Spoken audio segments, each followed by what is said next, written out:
speak into the microphone.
We're going to give Alma a couple, or we're going to give Andrea a few minutes, and we're checking to see if Helen is online.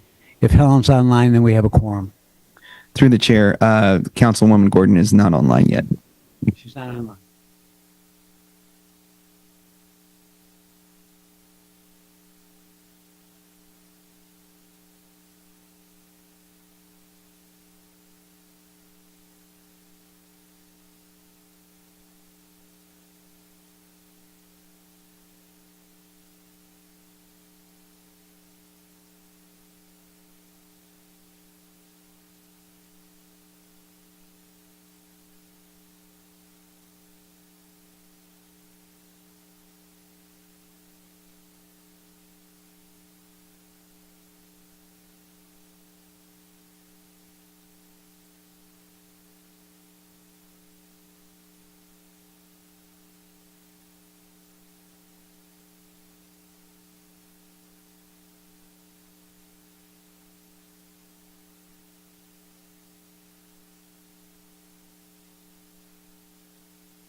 All right, folks, we're going to get started. We do not have a quorum, so we are going to move through until we get to the consent items, and hopefully either Helen or Andrea will pop in.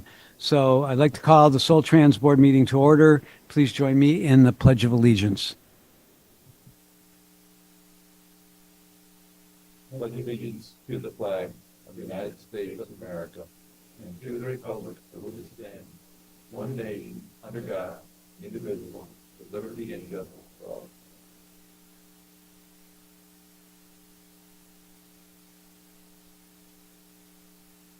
Madam Clerk, can we confirm quorum or statement?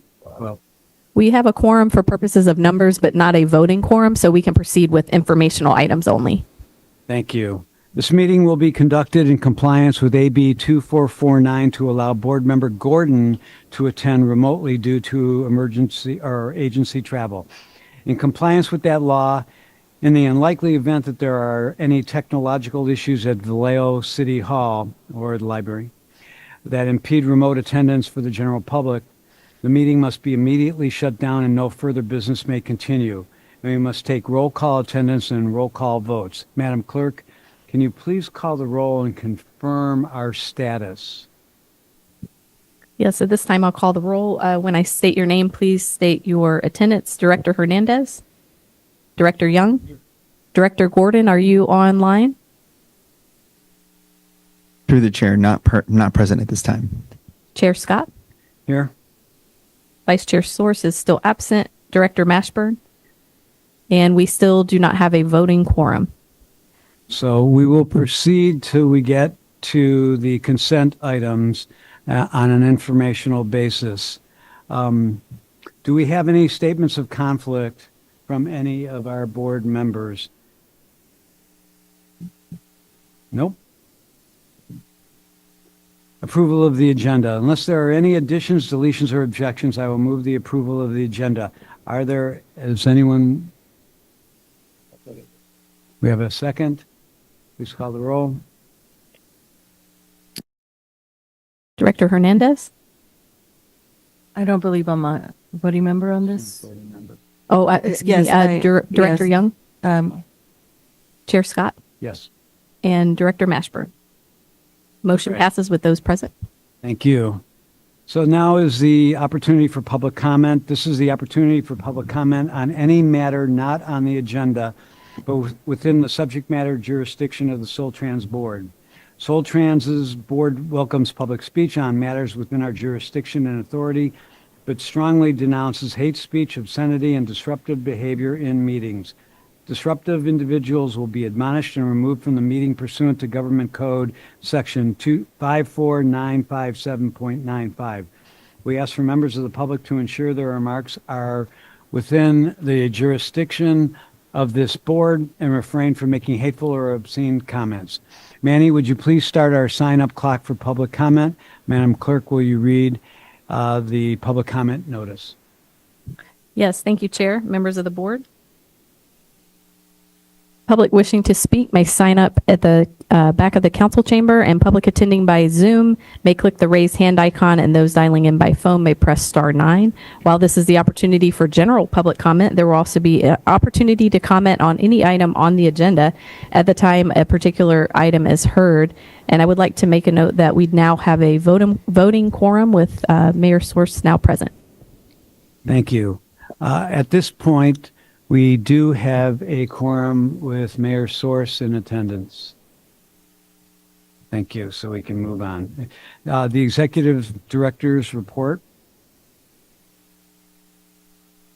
Thank you, Chair. Next slide, please.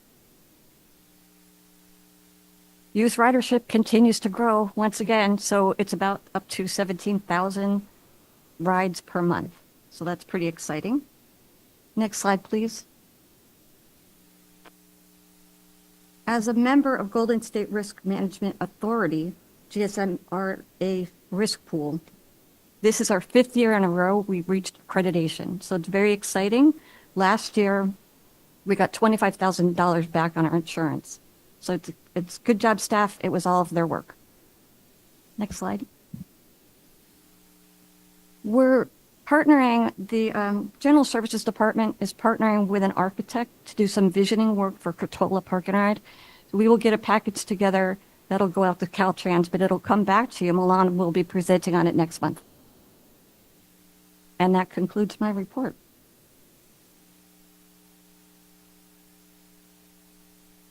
Microphone, Chair. I'm sorry. There's actually an item for discussion.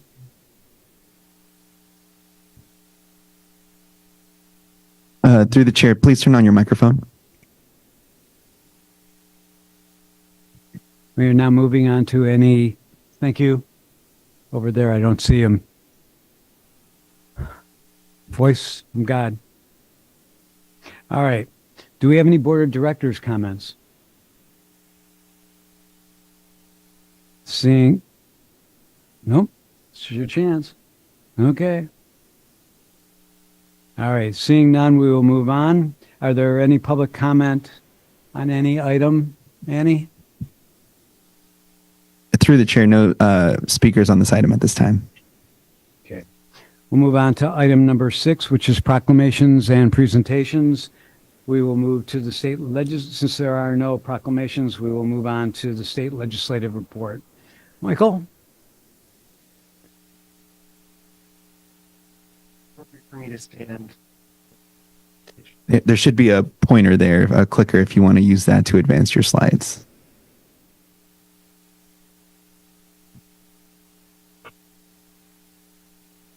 And just ensure that microphone is turned on. Thank you.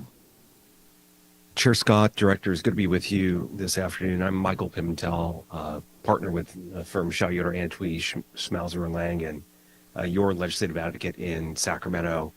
I'm doing my start of the year legislative update, recognizing I was with you at the end of last year to report on the end of the first year of the 2-year legislative session. And for this presentation, I do want to make sure that I'm starting off with just some baseline facts of where we are in this legislative year. So legislature reconvened for the second year of the 2-year session on January 5th. Shortly after reconvening, the governor released, as he does every year, his proposed budget. That document came out this year on January 9th, and we're going to go into some details on what's included in that budget momentarily. But since convening, there have been a series of deadlines that have come and gone. The most major one has been the bill introduction deadline of February 20th, whereby we saw 1,800 bills introduced in this year. And that's actually down from what we've seen in previous years because the legislature has instituted a cap on the number of bills that can be introduced in a 2-year session. Now, fully a third of the bills that were introduced by February 20th are what we call spot bills, which are in essence placeholder bills that have some boilerplate language that will be replaced in short order and become substantive legislation. Now, the deadline for those spot bills to be in print not yet passed. We're just a few weeks out. And so with that, we will see roughly 600 bills be substantially amended with potential impacts across the board, potentially also to public transit. That's something we'll be looking out for as that deadline is met. But where we are today is we're marching very close to the spring legislative recess. That will take place this year on March 26th, and they'll be out of the state capitol. Legislature will be out of the state capitol and come back roughly a week later to convene again, continue their work that will really begin to drive policy and budget decisions forward as we race toward the end of the year of August 31st. With the bill signing period to end on September 30th. Now, to just recall, your legislative delegation comprises of 2 members. You've got your state senator in Chris Cabalden and your assembly member in Lori Wilson. Now, with this year, we had a bit of a change in the Senate. Our former President Pro Tem Mike McGuire from the North Coast was replaced by a new President Pro Tem, that's Monique Limon from Santa Barbara. And so when new leaders come into power, they will often consider changes to their leadership team, including to key committees. And in fact, we saw some changes take place in the Senate relative to some of those plum positions related to the budget. And so Senate Budget Committee has changed hands from Senator Scott Wiener of San Francisco to Senator John Laird of Santa Cruz. When I met with you in November, I'd said there was a rumor out there that there was a possibility that Senator Christopher Cabalden would become the budget chair. That did not happen at this time. But what I would note for you is that Senator Christopher Cambalden is still a fairly junior member of the Senate. He still has about a decade left in his tenure. Senator John Laird is just about to end his tenure in the legislature. So there could be, in short order, some change that could, again, see Senator Cambalden step into that role. The other key change that took place, and why I highlighted this for you today, is that it has a direct impact on many of the investments the state is directing toward public transit. That's the Senate Budget Subcommittee number 2. We have seen a change moving from Senator Ben Allen of Santa Monica to Senator Eloise Gomez Reyes of San Bernardino. That committee will be driving climate investments. So anything that's generated from our cap and trade, now cap and invest program for public transit or other purposes will run through that committee. And then on the Assembly side, it's status quo. And that is because there has not been a change in leadership. But what I would call out for you very importantly is that your Assembly member, Lori Wilson, is the Transportation Committee Chair, has maintained that role for the remainder of the term. Now on your screen, you'll see where precisely your legislators are seated, the roles that they play. For all of those that are indicated with just simply the name of the committee, those are the committees that these individuals sit on. I've included in parentheticals chair in the instance that that individual serves as chair. We'll note for you that the chairship for Senator Christopher Cambalden and the Senate Privacy, Digital Technologies, and Consumer Protections Committee is a wholly new committee. And it's intended to look at privacy issues, but increasingly also the impact of AI on our economy, the impact of AI in the workplace. That actually would have an intersection with SolTrans as a public agency, because much of the legislation that is moving through the legislature today is looking to put parameters around the use of AI for key decision making in employment purposes. And so that does impact both public and private employers, hence the call out here today. Now, I'm going to note on the Assembly side that beyond having the seat on the Transportation Committee, serving as chair of the Transportation Committee, Assembly member Lori Wilson also serves on the Assembly Budget Subcommittee number 4. I previously remarked on the Senate side and the subcommittee 2 that oversees the climate investments. Sub 4 in the Assembly also oversees the climate investments for that House, impacting potentially public transit. Now, I'm on for you for. Let me see if I can get this to change to the next slide.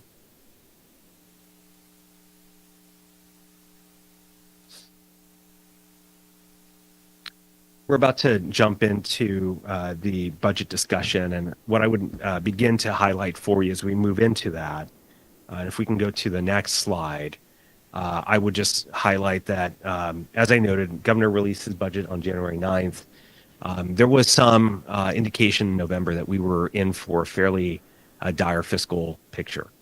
Legislative Analyst's Office had done their analysis. LAO is the legislature's nonpartisan analysis group that showed an $18 billion budget shortfall. When the governor released his budget then several months after, he showed only a $2.9 billion budget deficit. The reason for that change was the performance and overperformance of the stock market and capital gain receipts, largely driven by the AI boom. Now, LAO has continued to be a bit pessimistic that will hold up over the long term, but they have come to the determination that the governor's projections are actually fairly realistic for this upcoming fiscal year, but that we might anticipate downturns in the fiscal years that follow as that boom eventually becomes a bust. And then what I would note for you is that the geopolitical challenges that we're now facing also have the potential to have an impact on tax receipts and therefore the state of the budget. Now, importantly, the governor's budget touches on a few transit related topics, and I'll go through each of these in a bit more detail in a moment. Bay Area Transit Loan, one-time monies for public transit capital and operations, and then the follow-through on the Cap and Invest program that impacts transit capital and operations dollars for the TIRCP, the Transit Intercity Rail Capital Program, as well as the LC-TOP, the Low Carbon Transit Operations Program. Now, as we move through this, what I'm going to note is that we are still very much in the early stages of budget development.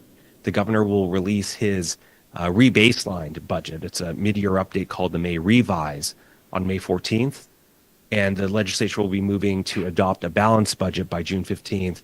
And for those of you who have observed this for quite some time, what happens on June 15th is ultimately not truly the final budget. There continues to be a series of late in the session budget actions. We would anticipate that that happens again this year, but on what precisely, we don't yet know. So on the early action budget, I mentioned Bay Area Transit Loan. It is typical that at times when there are things that are really time urgent, the legislature and the governor may ultimately come to an agreement on passing major budget proposals. One such time urgent action was presented this year in this Bay Area Transit Loan. It was something that was referenced in last year's budget, but not fleshed out. And so the governor worked through his Department of Finance with the Metropolitan Transportation Commission and 4 transit agencies that were specifically called on in statute last year, AC Transit, BART, Caltrain, and Muni, to come up with an agreement for a $590 million loan to those agencies that I would note does not come from state general fund resources, but rather from TIRCP grants that were awarded to agencies in the region, but that are not yet drawn down on by the agencies that are intending to receive those grants.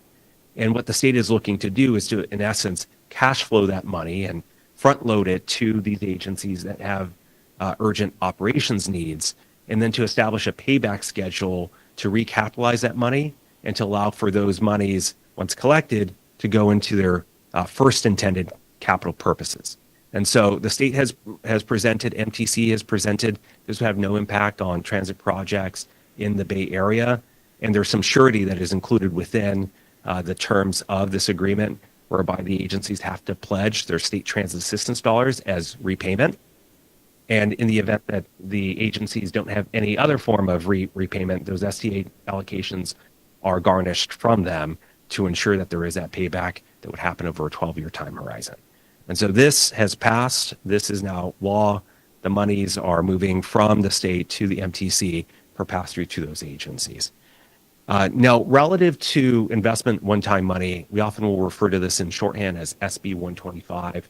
This was a deal that was brought together in 2023 that provided for $5.1 billion for agencies statewide that went out to regional agencies for disbursement to transit agencies locally. It has 2 components, a $4 billion TIRCP infusion, a $1.1 billion ZETCP infusion, that in total for this region means $1.2 billion over 5 years, controlled by MTC, directed toward transit capital projects as well as for operations. And these are monies that have largely in recent years, because we were talking about a 5-year program of investment, have largely been appropriated. And so what I have on your screen is a schedule of the appropriations, noting what has been appropriated to date. $4.41 billion out of that $5.1 billion has been appropriated. There is, therefore, $690 million that has yet to be appropriated. And unfortunately, it is here that within the governor's budget, there are proposals to eliminate that remaining $690 million. I would note for you that the governor's office would say this is not an attack on public transit. This is a way of us addressing some other obligations that we have for addressing the state's needs on wildfire abatement. There was an agreement that was cut last year that gave the governor some discretion to, in essence, access climate monies, GGRF monies, in the event that the state was facing a difficult budget environment. And as I was actually remarking to Christina, just as this meeting was getting underway, legislature doesn't agree that that deal was cut in the manner the governor has presented. There's going to be a fight to protect those monies. And in fact, just last week, a group of legislators submitted a letter acknowledging that they should follow through on these investments as a body and to compel the governor to bring these home. It was ultimately 19 out of the 120 legislators who signed that letter. What this means for the region is, however, if those monies are lost, about $252 million being lost to the MTC. And then finally, as I close on the budget update, I do want to note that there are monies that go out every year that aren't subject to appropriation. These are formula dollars that will see money pass through irrespective of actions on the budget. What we want to highlight, though, is chiefly what we can expect. And what I would just call out for you from this chart that is otherwise pretty detailed is that state transit assistance dollars, local transportation funding in block have largely remained status quo relative to last year. So not a decline in those resources. Where we have seen a decline is in the cap and trade investments, the cap and invest investments that have taken a bit of a dive. That was something we've been seeing for some time that is unfortunately carrying on into this upcoming fiscal year. There are efforts underway to establish some degree of finer certainty over those dollars, but those have not moved through in any form of legislative agreement at this stage. And so what we're anticipating here is, in the absence of change, a slight downturn in those investments for TI, RCP, and LC Top. That has impacts on out-year investments. Now, as I close, I do want to just touch on three bills, make sure that you're aware of a few things that are being pursued that directly impact public transit. And I've talked to the executive director about these bills. Largely, they do not have direct, meaningful impact on SolTrans, save for one. But I wanted to call them out because these are the large transit bills that are moving this year. The first is AB 1599 by Assembly Member Ahrens. This is a bill that would require Caltrans to establish a new California Transit Stop Registry. It would be a statewide repository for information about transit stops, location, and amenities. And what it would do is require that as Caltrans establishes that registry, that each agency that is an STA eligible operator, which SolTrans is, goes into that registry and confirm all of that data. And so as you can imagine, very time intensive task, resource, staff, financial. It's something that through the California Transit Association, I'm working to engage on to try to shape up in a way that is less burdensome for the agencies. It is set for hearing next Monday in the Assembly Transportation Committee. And then two more bills, AB 1837. This one would simply extend and make permanent the authority for agencies to use forward-facing cameras to combat the issue of cars parked in bus lanes to help ensure transit remains reliable. You build a transit lane with the purpose of improving throughput.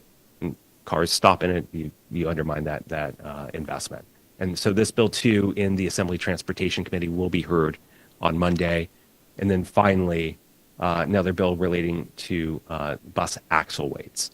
Bit of an arcane topic, but in short, the state does have limits that exist for the weight of buses, much like trucks and other heavy vehicles.